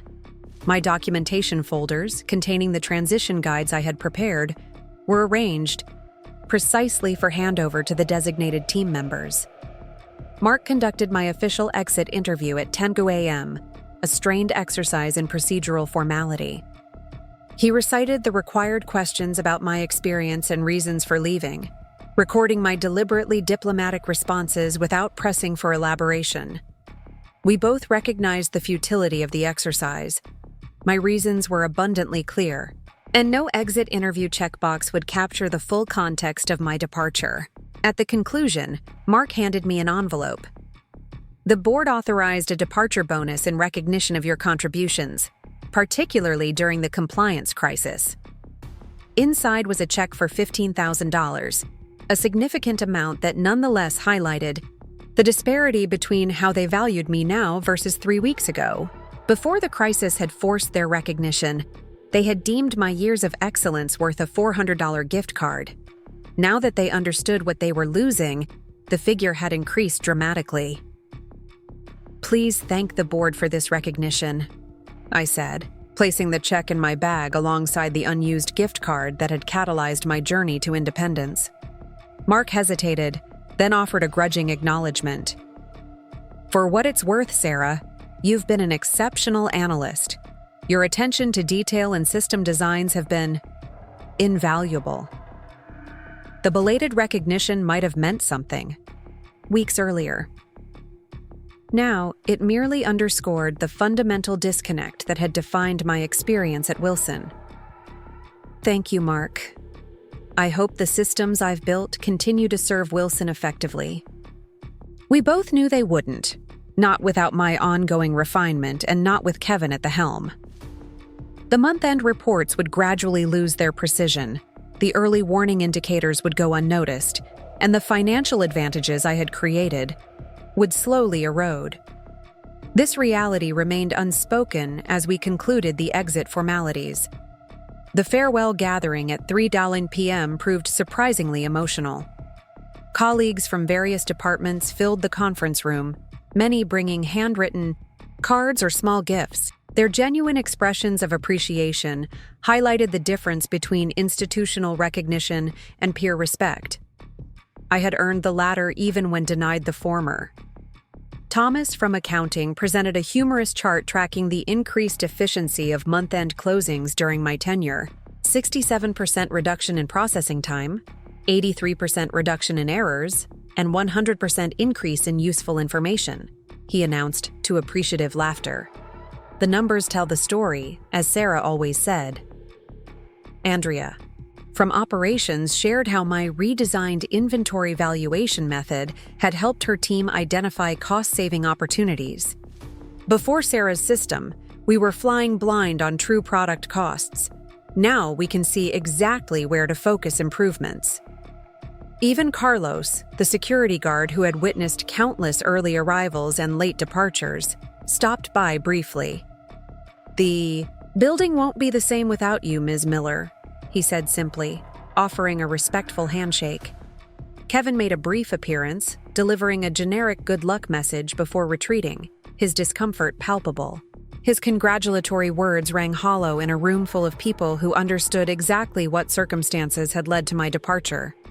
As the gathering concluded, I offered brief remarks, thanking everyone for their collaboration and expressing confidence in their continued success.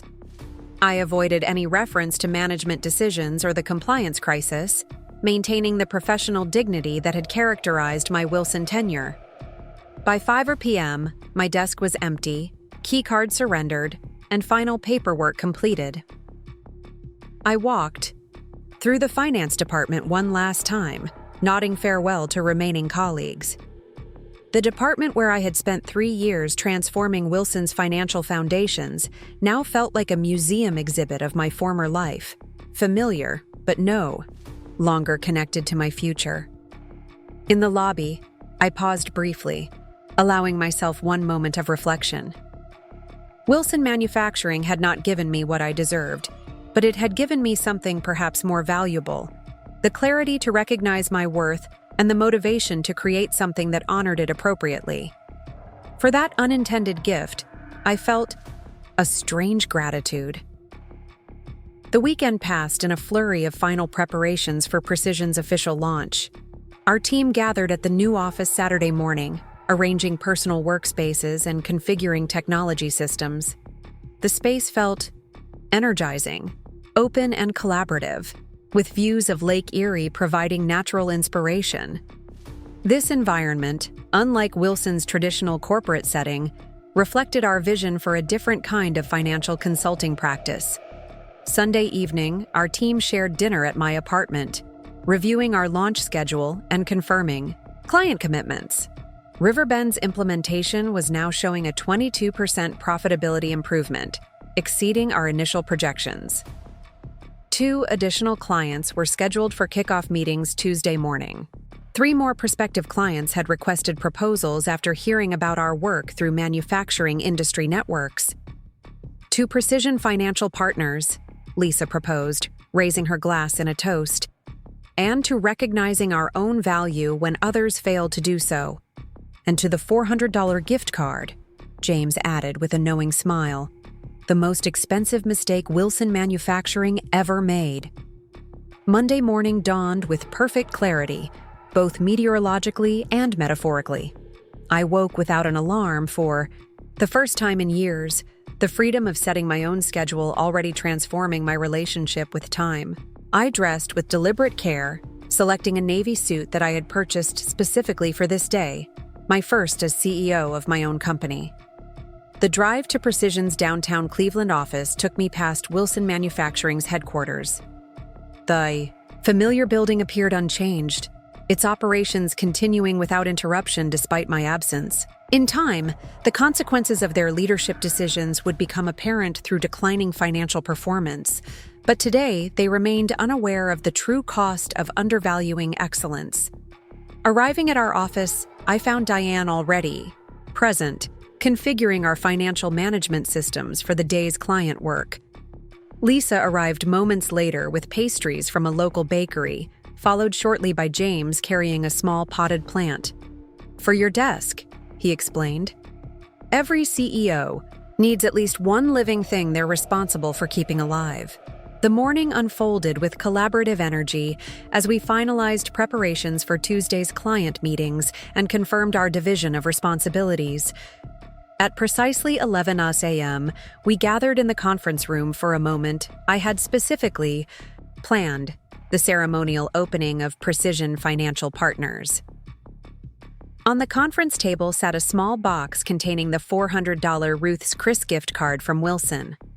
I had considered multiple options for this moment, framing it as James had suggested, using it for our first team dinner, even returning it to Wilson as a statement. Ultimately, I had decided on a different approach. "Before we officially begin operations," I said, opening the box, "I want to acknowledge what brought us to this moment. This gift card represents how Wilson Manufacturing valued my contributions, $400, for transforming their financial systems and saving them millions. It was intended as a consolation prize for being passed over for promotion in favor of nepotism." I held up the card so everyone could see it. This could have been just an insult, a reminder of being undervalued. Instead, it became clarifying. The moment I recognized that true professional worth is not determined by others' limited perception, but by the market's recognition of genuine value. I placed the card back in the box. "Tomorrow, I'm donating this card to the Women's Professional Development Program at Cleveland State University. It will fund a mentoring lunch for young women entering finance careers, where I'll share this story as a lesson about recognizing your value even when organizations fail to do so." The symbolic gesture felt right, transforming what had been intended as a token consolation into a catalyst for other women's professional development. The card that had marked my undervaluation would now help others avoid similar experiences. With that moment of acknowledgement complete, we turned to the business of building Precision Financial Partners into the company we had envisioned. Our first official action was confirming our client engagement letters, followed by finalizing our service delivery protocols. The work flowed with natural efficiency, unconstrained by corporate bureaucracy or politics. That afternoon, I received an expected but nonetheless significant message, a LinkedIn update showing Kevin had been reassigned to a newly created role at Wilson, Special Projects Manager. The position represented a clear demotion disguised as a lateral move, confirming what industry insiders had already begun whispering. The compliance failure had revealed his limitations too publicly for him to remain as finance director. I felt no satisfaction in Kevin's professional setback. His situation was merely the predictable consequence of a flawed system that promoted connection over competence.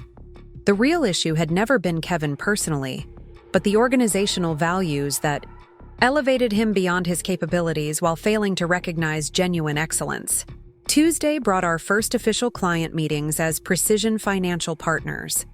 The Riverbend team arrived at 9 a.m. for their implementation review, bringing financial results that validated our approach. Their profitability had increased, exactly as our analysis had projected, with their previously struggling product lines now properly priced and contributing positively to overall margins. "I can't overstate how transformative this has been," Helen Martinez told us during the review. "For years, we thought our problem was operational inefficiency or market pressure. It turned out we simply couldn't see where our true profitability was coming from because our financial systems weren't designed to show us.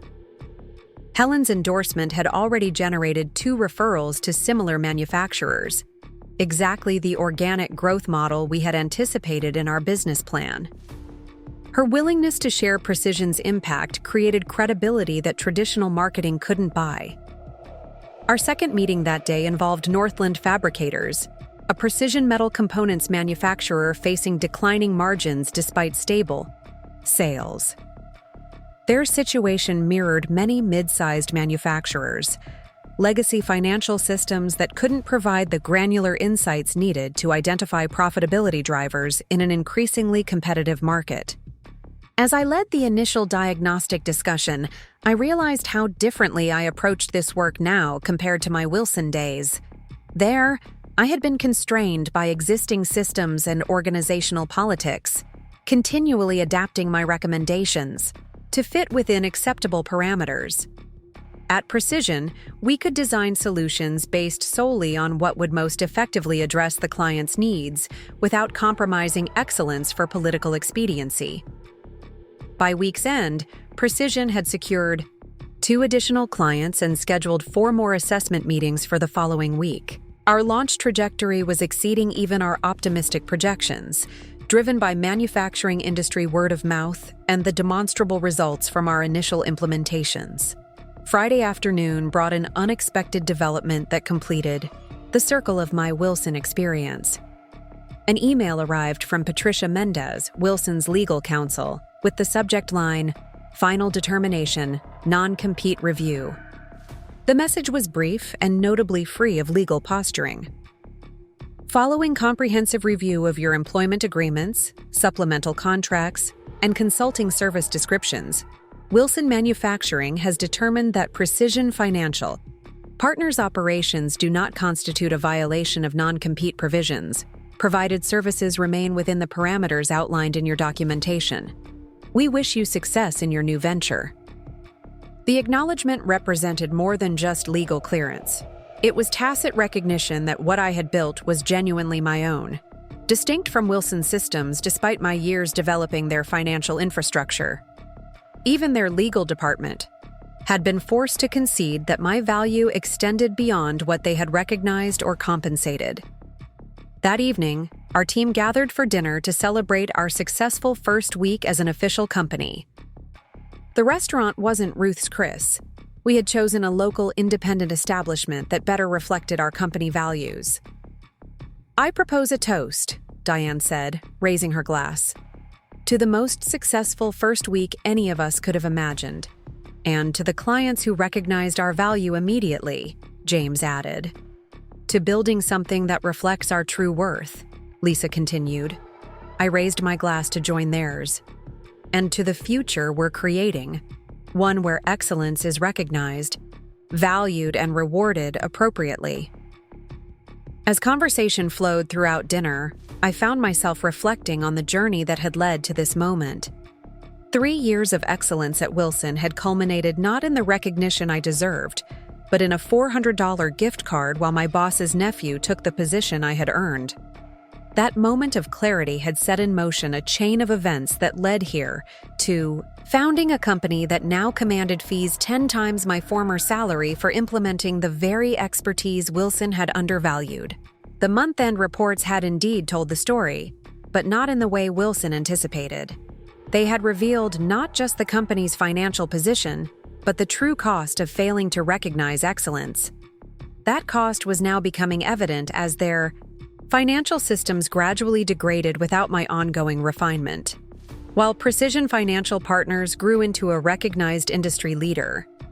3 months after our launch, an article in Manufacturing Financial Weekly highlighted Precision's rapid growth, noting that 4 former Wilson clients had switched to our services after experiencing deteriorating financial insights from their previous provider. 6 months in, we had expanded to 10 full-time consultants and opened a second office in Cincinnati to serve our growing client base. 1 year to the day after submitting my resignation to Wilson, I received a LinkedIn message From Richard Blackwell, who had himself departed Wilson 3 months earlier as the company's financial performance continued declining. "Sarah," he wrote, "I've been following Precision's remarkable success with interest. The manufacturing community speaks highly of your team's results. Looking back, I recognize that Wilson's greatest mistake wasn't promoting Kevin. It was failing to truly see your value until it was too late." Some lessons are expensive. This one cost Wilson dearly. Congratulations on building something extraordinary from what many would have seen as merely a professional disappointment. I responded with professional courtesy, thanking him for his kind words and wishing him well in his new ventures. His message required no further elaboration. The results spoke for themselves through Precision's growth and Wilson's decline. That evening, I stayed late at our office, reviewing the latest client implementation plans from our expanding team. Through the floor-to-ceiling windows, Cleveland's skyline glowed against the darkening sky, a vista far different from the limited view of my former corner desk at Wilson. On my office wall hung a simple framed photograph, our original team of 4 on the day we signed our first office lease. Beside it was a small shadow box containing the thank you note that had accompanied. That $400 gift card, preserved as a reminder of the journey's catalyst. My phone chimed with a message from our newest client, a manufacturing firm 3 times larger than any we had previously served, and one that had specifically sought out Precision based on our growing reputation for excellence. Preliminary. "Results from your system implementation look remarkable," their CFO had written. "Our board is impressed with the insights already emerging. Thank you for showing us what we've been missing." I smiled at the message, appreciating the cycle of recognition that had brought us here. Wilson had failed to see the value I created until it was too late. Our clients now sought that value specifically, compensating it appropriately and recognizing its impact on their success. The month-end reports continued telling their story, now through Precision's enhanced methodologies, rather than Wilson's deteriorating systems. And that story confirmed what I had known, but Wilson had failed to recognize. Excellence deserves proper acknowledgment. Genuine value will find its true market, and sometimes the best response to being undervalued is not arguing for recognition, but building something that makes your worth impossible to ignore. Up next, you've got 2 more standout stories right on your screen. If this one hit the mark, you won't want to pass these up. Just click and check them out.